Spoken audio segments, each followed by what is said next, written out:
So my opponent just played knight to f3. So everybody who watches my channel knows that I immediately respond with knight f6. And we're putting the King's Indian defense again on this board, guys. So he's playing quickly, as this is indeed a rapid game. But he's going to start to slow down a little bit in the future. So for the opening, this is just, again, making sure that Black's king is 100% safe. And in some lines, we'll actually be looking to push our pawns down the board in the future. So here, let's just get our bishop out to g4. Development is indeed a must. And I'm expecting either h3 or simply castling, because he could be asking me for the bishop here right now.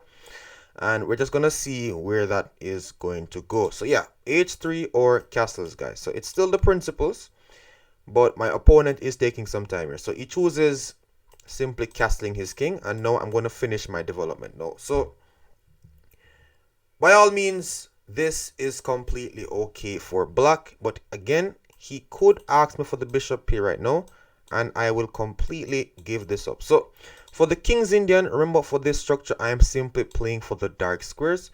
So I have all my pawns on dark squares, and I'm going to even put my knight on d4 if he gives me the chance. So he goes knight to e2 himself. So what's happening here is just the fact that, again, you don't want persons to be crossing over in your half of the board.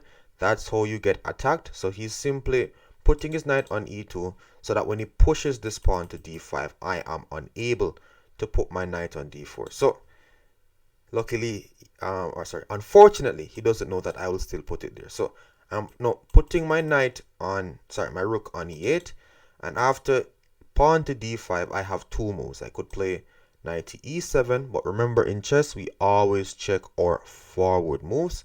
So I'm still looking at this move, knight to d4, and we could take the time here to actually learn something in terms of how to actually make some tactics work. So here, in other words, like, some persons would immediately disregard this move because they're just thinking, again, like, super short. They're going to be like, he takes, I take back, and then white simply recaptures on d4, and they're down a pawn. But ask yourself, remember, like, your trades, it has to be benefiting your pieces. So this bishop on g7 would have been opened up, and we could have a discovered attack happening in that scenario, and we're going to be seeing that right now. So if he took, I want you guys to really realize that this bishop is indeed a powerful piece, and I would have taken on e4, doing a discovered attack on that queen on d4. So he resorts to putting his rook on e1 instead, and I know that you guys remember what I said the purpose of this opening is. It is to control the dark squares. So right now I just simply place my knight back, and he now plays pawn to b3. So, like, this is obvious. He's going to put his bishop on b2, and he's going to try his best to contest that pawn on d5 and call it a huge weakness. But again, we have tons of ways in which we could play this. So for this one, I'm going to choose the move queen to f6, simply overprotecting the pawn on d4, and I'm going to later swing my knight to e5 if that later is not no.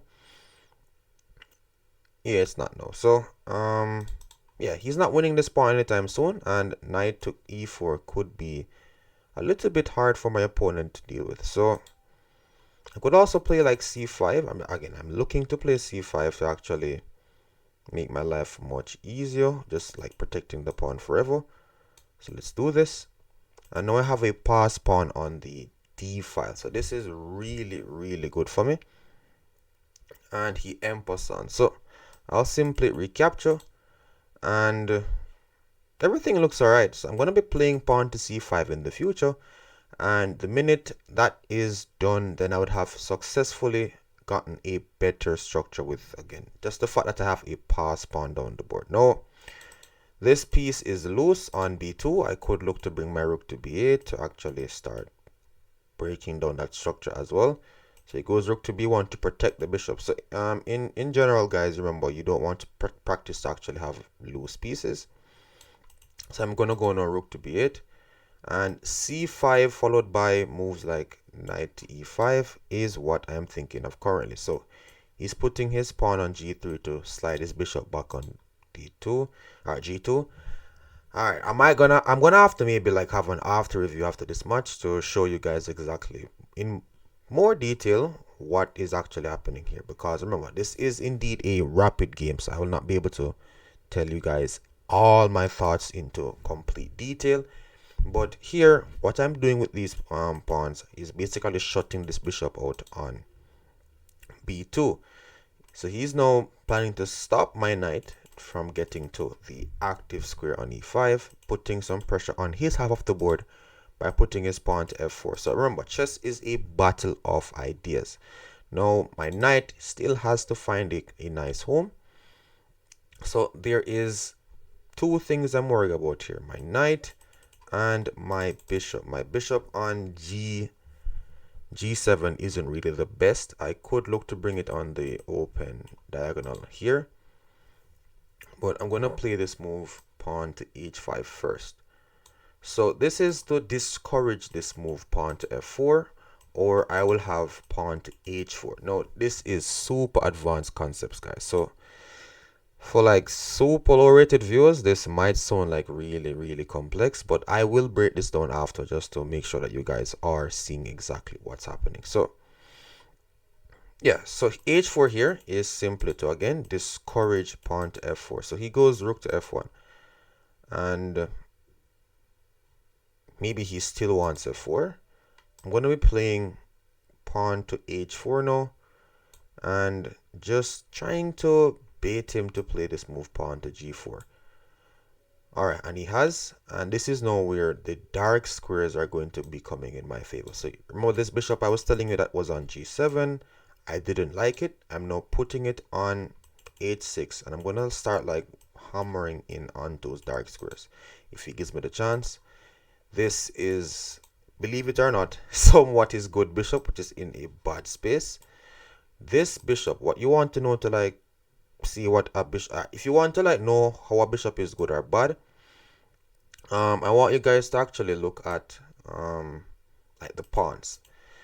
Whatever or what color squares your pawns are on, that means that your bishop that is on the same color square is known as the bad bishop. So instead, this man is just trying his best to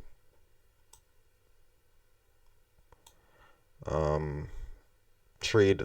He just wants to actually let me trade. I'm not against it.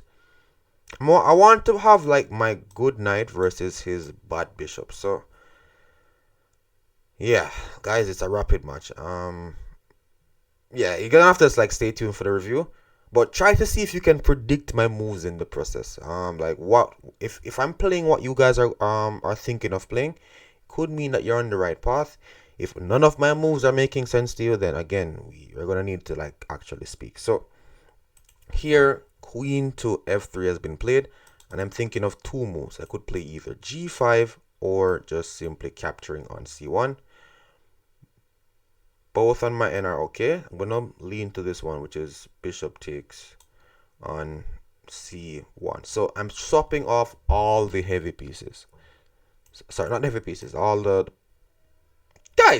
the pieces except the knight and the bishop. Come on. This is called a good knight versus bad bishop scenario, and this is completely ideal for the black pieces. So what's gonna happen is I'm gonna be clamping this down now with pawn to g5, and then this square, I should have played knight d3 first, but this f4 square, it doesn't matter. Well, he doesn't do his tactics, but what's gonna happen is that it's gonna get like a full clamp on those dark squares. So here, remember, the whole purpose of my opening was to control dark squares. We're seeing here exactly that white is left with a lot of dark square holes, which I have successfully controlled. Now I'm thinking of two moves. I'm thinking of knight to d3, and I'm thinking of pawn takes f4. Both will win me a pawn. This is coming with a fork on the f4 pawn, and I could also take because he's unable to take, and knight to d3. So it's just a matter of how I want to do this. If I take first, he could try rook to d3, and that's no fun. Rook to d3. Yeah, we just have to like sit back and chill. I could also just go knight d4. Knight here is gonna like take on g5, obviously. I'm gonna take, he's gonna take, and then I go here. And then he's gonna resign. So I'm gonna go knight to d3, forking both f4 and the rook on c1. So this is going to be completely smooth sailing for the black pieces, and we could have resignation here. I don't know why he blitzed pawn to f4, but we have already calculated all of this. So we're going to take, and the benefit of this position is the fact that I have this lovely move, rook to e5, winning back the pawn on g5, and I'll be up a clean exchange along with a passed d pawn. So let us now capture the gift given to us by my opponent, this fantastic g5 pawn. And now he goes rook to f6. I'm going to simply like defend my pawn on d. And remember, I could easily kick this, and the winning puzzle of this entire position will be that d4 pawn. So I completely missed rook h6, but the fact that I missed it could actually mean that it could be a bad move. So here I'm gonna go king to king to g7, and what's happened is that this man does not understand the rule of activity. And what do I mean by this? This man buried a whole rook to collect one pawn. It doesn't matter what rating you are in chess. This man is 2387. Do not do this. So remember that in chess, I even have 2 minutes, but I can actually take my time to get this one done. You need open files for your rooks. So right now, if I just simply move my rooks all about the place, there will be no way for me to actually break through. So what I'm doing instead is playing this move pawn to a5. And I am basically getting files for my rooks. Whenever you have pieces, like here, he has a bishop on, what's this, g2. He wants diagonals for his bishops. Same thing, you just have to like look at your pieces and find out what they actually want. But he's getting his king involved, but this could actually be a lost cause. So I'm now bringing my rook to b8 one last time, and I'm going to be pushing my pawn to a4, creating the only, all right, we have, the only open file that's going to be on the board is this b file here. Not semi-open file, guys. I'm talking about like a full-on open file. So if he goes king to here, I will crush his dreams with pawn to f6, and he will learn to never ever in his entire chess career again do this. This is known as a fork. Whenever you put like pressure on two separate pieces, it's a fork, guys. So rook to b4 is planning to win back some material, and this is going to be a very clean and crystal clear conversion for this game. So always check to see what your opponent is threatening before you move. He's simply so now you're seeing what he's doing. He's trying to lash out right now with activating some more pieces. I mean, this is simply handled with pawn takes e5, and now I have like two pass pawns in the process. Now, because I'm not playing fast, he could have the misconception that I'm actually thinking in this position, but I think with some quick moves with rook takes c4 followed by capturing another pawn on the a5 square, he will indeed know that it is time to resign. So rook takes a4. Oh, he goes now bishop here instead, and he is trying his best right now to really scramble himself out of this position. So in the end game, we want to push or pass pawn. So this right now, he's gonna try to get like his rook out, which I mean, like, he's tried his best to get this done. If this is their capture, then rook to e5 will be absolutely painful, so he's not going to be able to do that here. Again, guys, remember, I'm going to be doing a review of this game right after, so clearing up everything that is like somewhat misunderstood. But for this, it is indeed time to resign. Rooks need open files. In endgames, look to push your pass pawns. Unfortunately, I was unable to get like my king involved in this endgame because it was busy keeping this rook at bay. But nonetheless, it is indeed necessary to get better at chess. So he goes bishop to e4 now, and remember, we need pass pawn. So this is again called a discovered attack. whenever you have two pieces on like this, all right, when you have like a major piece in front of like your piece and you can like move the piece and attack another piece, that sounds complex, but it's called discovered attack. So yeah, let's just take this. Let's just push a random pawn. Hey guys, you guys are gonna be like, oh yeah, I could actually like play this, and then just would have been checkmate. But who cares? Who cares? It goes check. Take this. Is he asking me to push all my pawns and win? Alright, let's take a queen. And where is the checkmate? We need to be as precise-ish. Precise-ish, guys. Like, it's not really that big of a deal. We're gonna go check. Alright, you know what?